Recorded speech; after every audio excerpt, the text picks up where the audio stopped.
ڕۆژانی 6 و 7 2025 وەفدێکی هاوبەش لە کەسوکاری سەربەرزی ئەنفالکراوان و مامۆستایانی زانکۆ و هونەرمەند و ڕۆژنامەنووس و ڕێکخراوەکانی بواری جینۆساید لە سنووری شارەکانی کۆیە و چەمچەماڵ و ئیدارەی گەرمیان بە میوانداری خانمی یەکەمی عێراق سەردانی گۆڕە بە کۆمەڵەکانی ئازیزانمان کرد لە تەلشێخە لە پارێزگای سەماوە.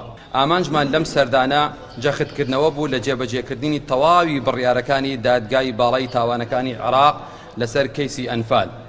ئەمڕۆژ لە ڕێگای ئەم کۆنگرە ڕۆژنامەوانیەوە وێڕای جەختکردنەوەمان لە جێبەجێکردنی ناوەڕۆکی وتارەکەی دوێنێمان لەلایەن هەردوو حکوومەتی عێراق و کوردستانەوە ڕای دەگەیەنین 3 گۆڕی تر هەر لە سنووری تەلشێخە پارێزگای سەماوە دۆزراوەتەوە و بەڵێن دراوە بە شێوەیەکی زانستیانە بە دوای یەکدا هەڵبدرێتەوە و کە ئەمەش ئاسوودەیی و ئارامی بە کەسوکاری ئەنفالکراوان دەبەخشێت.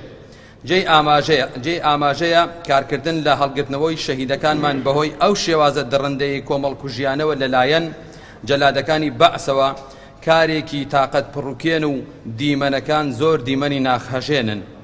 بۆیە تیمەکان بە جۆرێک هەمویان لە ڕووی دەرونیەوە ماندوون، بەڵام دڵنیایان کردینەوە ئەوان بەردەوام دەبن لەسەر ئەرکی خۆیان.